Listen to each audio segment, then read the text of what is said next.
Welcome to DAV Social Science class A. Today we will continue with our chapter, that is chapter number 18, the Union Government, the Legislature. In this we have done till powers and functions of the Speaker, and what we did, the Speaker presides over the meetings of लोक सभा. जो speaker है लोकसभा का वही meetings देखता है, और उसकी एब्सेंस में मीटिंग कौन देखता है? Deputy speaker. और जो स्पीकर है वो रूलिंग पार्टी से होता है, डिप्टी स्पीकर ऑपोजिशन से. The speaker maintains discipline and decorum of the house. जो स्पीकर है वो डिसिप्लिन और डेकोरम, ठीक है, जो गाइडलाइंस, एक प्रॉपर बैठने का तरीका, बोलने का तरीका जो है वो सब कौन देखता है? स्पीकर.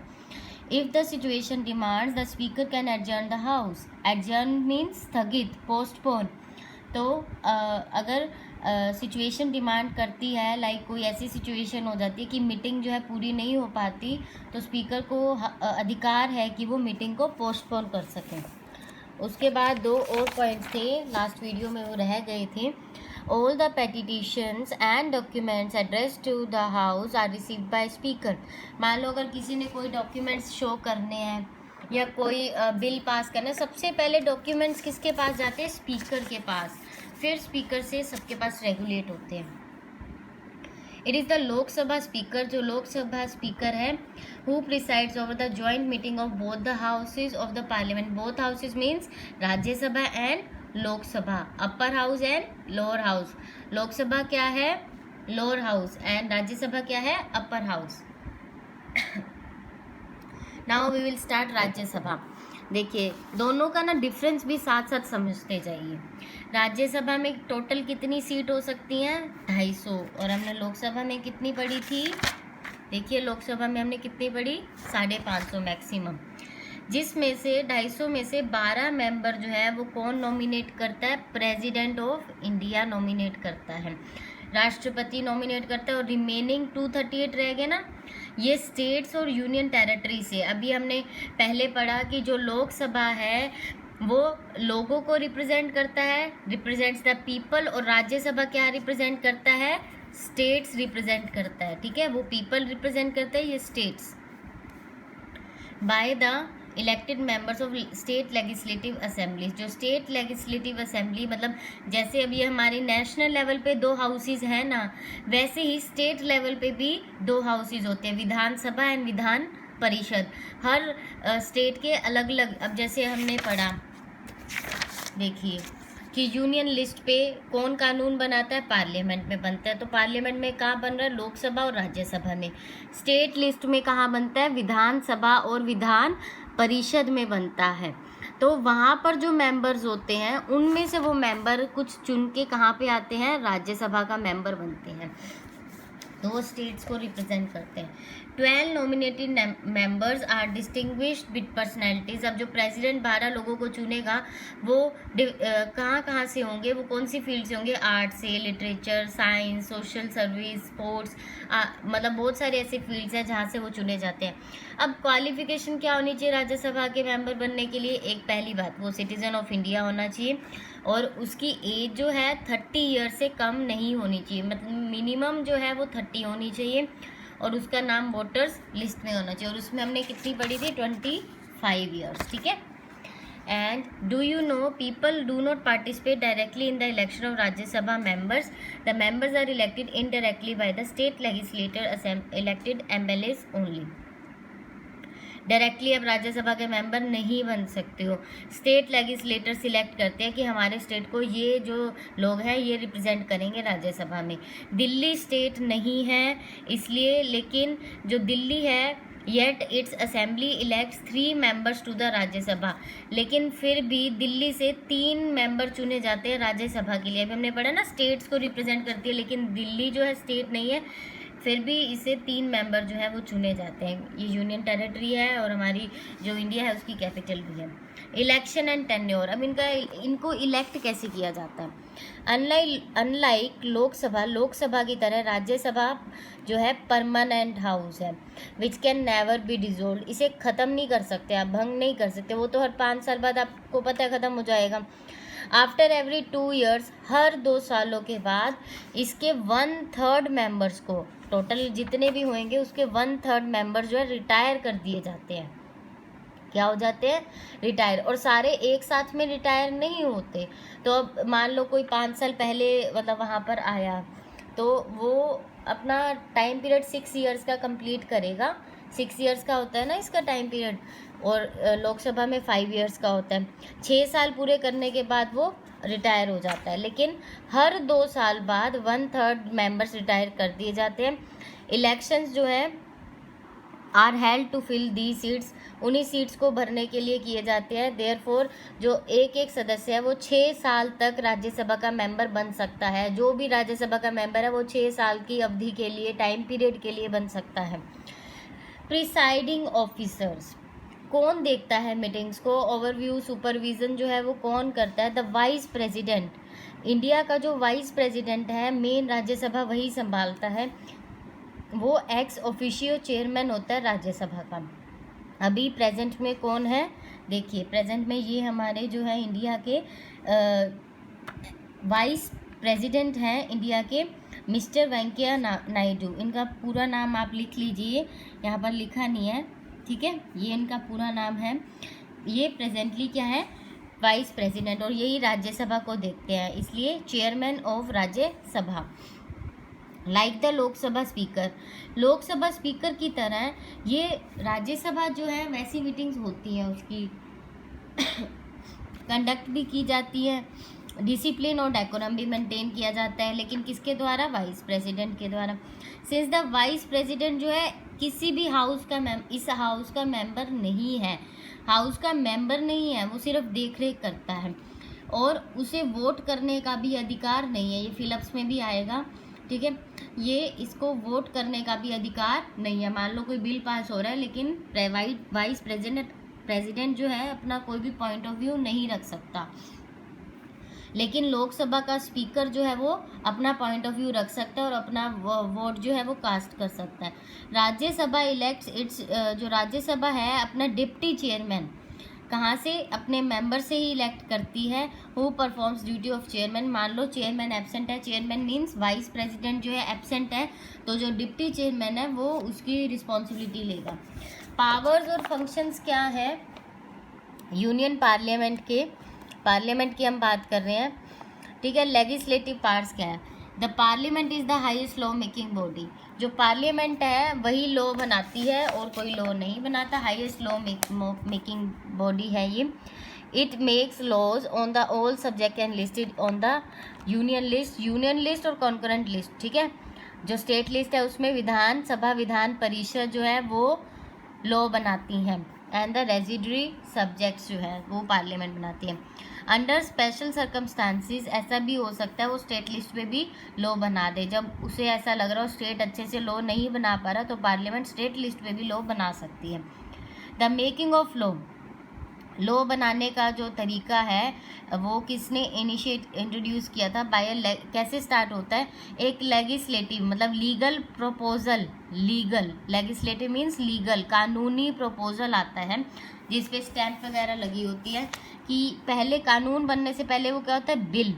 और ये जो बिल है मनी बिल नहीं होता। अब वो दोनों हाउसेस में चलेगा, राज्यसभा में भी लोकसभा में भी, लेकिन वो बिल मनी बिल नहीं होना चाहिए। अब दोनों हाउसेस से उसे अप्रूवल मिलना नेसेसरी हो जाता है, और इन approval is for passing a bill in case of disagreement. मान लो लोकसभा ने पास कर दिया लेकिन राज्यसभा ने वो बिल रिजेक्ट कर दिया, लेकिन वो बिल मनी बिल नहीं है। मनी बिल मतलब पैसे से रिलेटेड नहीं है।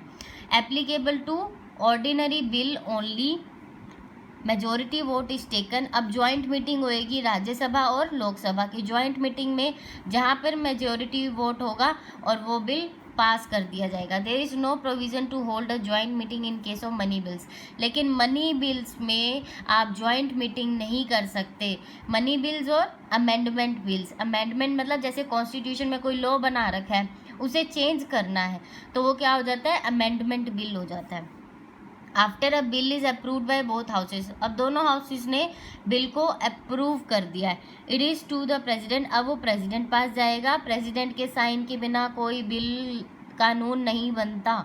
अगर प्रेसिडेंट अब साइन नहीं करेंगे, मतलब दोनों हाउसेस ने पास कर दिया लेकिन प्रेसिडेंट साइन नहीं कर रहे, तो वो तो वहीं का वही बिल रह जाएगा, वो कानून नहीं बनेगा।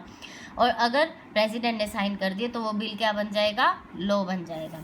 Control over the executive in the parliamentary form of democracy, जो कंट्रोल है कौन करता है, काउंसिल ऑफ मिनिस्टर्स, और वही रिस्पॉन्सिबल होते हैं लोकसभा को चलाने के लिए। जैसे शिक्षा मंत्री है, फाइनेंस मिनिस्टर है ना, ये सारे काउंसिल ऑफ मिनिस्टर हैं। In case a vote of no confidence, देखिए अब एक वोट होता है नो कॉन्फिडेंस का, वो अगर मिनिस्टर के खिलाफ आ गया किसी भी, मान लो कोई ऐसा मंत्रिमंडल में, काउंसिल ऑफ मिनिस्टर्स में एक ऐसा मंत्री है जो अपना काम सही से नहीं कर रहा, और बाकी जो मेंबर्स हैं लोकसभा के, उन्होंने उनके खिलाफ नो कॉन्फिडेंस वोट कर दिया है कि हमें इस पे विश्वास नहीं है, the whole council minister has to resign collectively, अब जितना भी मंत्रिमंडल है उन सबको क्या करना पड़ेगा, इकट्ठे मिलकर रिज़ाइन देना पड़ेगा, और मतलब अपनी जॉब को छोड़ना पड़ेगा। रीज़न क्योंकि सारे के सारे रिस्पॉन्सिबल हैं। अब the parliament also controls the adjective by asking questions, और पार्लियामेंट ऐसा भी कर सकता है, क्वेश्चन आवर स्टार्ट कर सकता है। अगर किसी मंत्री से क्वेश्चन पूछने हैं तो क्वेश्चन आवर स्टार्ट करके आपस में वो क्वेश्चन पूछ सकते हैं कि ये काम आपने किया, कैसे हुआ, मतलब अगर किसी को डाउट है, कोई फ्रॉड कर रहा है, कोई सरकार का पैसा खा रहा है, कोई ऐसा मंत्री है, तो आपस में क्वेश्चन आवर में, क्वेश्चन राउंड में पूछ सकते हैं एक दूसरे से। लेकिन राज्यसभा में क्या होता है, can not pass a no confidence, वो नो कॉन्फिडेंस पास नहीं कर सकते। लोकसभा जो है मोर इफेक्टिव है, ठीक है, क्योंकि ये लोगों के द्वारा चुने गए लोग हैं, और over the union executive. Financial parts, ठीक है, ये पहले वाले हमारे फाइनेंस मिनिस्टर हैं जो 2014 से थे, लेकिन अब रिसेंटली 2019 से निर्मला सीतारमन जी हैं, ठीक है, वो अभी भी हैं, 2020 में भी फाइनेंस मिनिस्टर हैं। द एनुअल बजट पेश होता है सेंट्रल गवर्नमेंट का पार्लियामेंट में, हर साल होता है, हर साल जो बजट है वो हर साल आता है। The government can not impose any tax और इनकम, जब तक बजट नहीं आता तब तक गवर्नमेंट ना कोई टैक्स ले सकती है किसी से, ना कोई एक्सपेंडिचर कर सकती है, जब तक वो पार्लियामेंट से अप्रूव नहीं होता। रिगार्डिंग मनी मैटर्स, अगर मनी मैटर्स की बात करें तो लोकसभा ज़्यादा पावरफुल है राज्यसभा से, और मनी बिल्स जो है सिर्फ और सिर्फ कहाँ पर इंट्रोड्यूस कर सकते हो आप, लोकसभा में। राज्यसभा में if Rajya Sabha makes any recommendation regarding money bill, Lok Sabha उसको थोड़ा ऑब्जर्व कर भी सकती है या नहीं भी। राज्यसभा सिर्फ सजेशन दे सकता है, रेकमेंड कर सकता है कि ये मनी बिल पास होना चाहिए, लेकिन लोकसभा देखेगी कि ये पास करना है या नहीं करना है। Power to amend the constitution, अभी बात हुई थी ना अमेंडमेंट की। अमेंडमेंट क्या होता है कि कॉन्स्टिट्यूशन में जो बातें कही गई हैं, आर्टिकल्स हैं, उनमें चेंज करना, तो वो क्या होती है, अमेंडमेंट। रिगार्डिंग अमेंडमेंट, अगर कॉन्स्टिट्यूशन में कुछ अमेंडमेंट करनी है तो बोथ हाउसेस के पास इक्वल पावर है, ये फिलिप्स में भी है। फिर राज्यसभा लोकसभा दोनों से जो है आपको अप्रूवल चाहिए, and amendment can be introduce either in the house but it is must pass each house separately, दोनों हाउसेस से अलग अलग पास होना चाहिए। और 3 मेथड है जो चैप्टर 16 में हमने पढ़े हैं, बाय स्पेशल मेजोरिटी, अगर आपने ध्यान दिया हो, है ना, तो वो 16 चैप्टर में आप जाके देख सकते हो, हम पढ़ चुके हैं पहले। जुडिशियल पार्ट्स क्या हैं, the parliament is empowered to remove the president, आपको पता है प्रेजिडेंट को भी हटाया जा सकता है, पार्लियामेंट पास ये पावर है।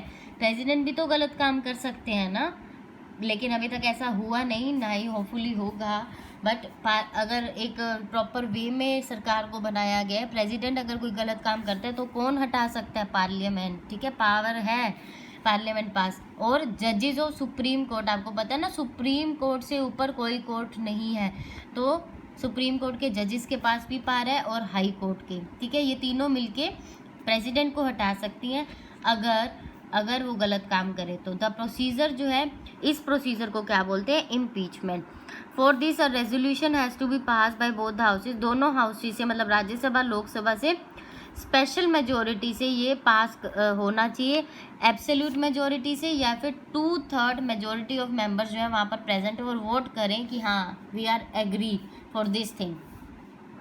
इलेक्ट्रोल फंक्शंस क्या है, मेंबर ऑफ पार्लियामेंट जो है उनके पास अधिकार है कि वो वोट कास्ट कर सके प्रेसिडेंट को चुनने के लिए। प्रेसिडेंट कौन चुनता है, मेंबर ऑफ पार्लियामेंट चुनते हैं, ठीक है, एमपीज वो चुनते हैं, उनके पास पावर होती है। And the vice president of India, ठीक है, वाइस प्रेसिडेंट भी चुनते हैं वो।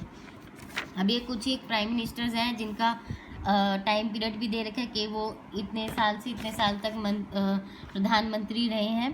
तो एट प्रेजेंट कौन है, श्री नरेंद्र मोदी जी।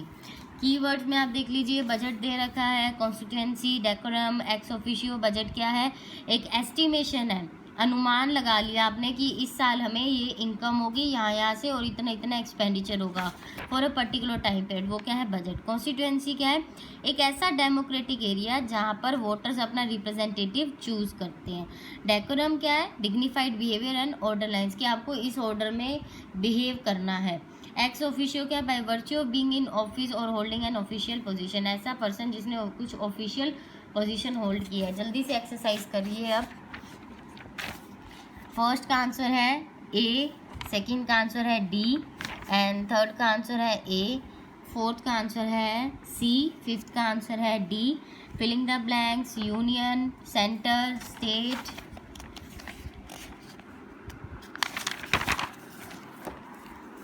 नेक्स्ट है universal adult franchise, fourth integral, fifth Lok Sabha, Rajya Sabha. True, false, true, true, true.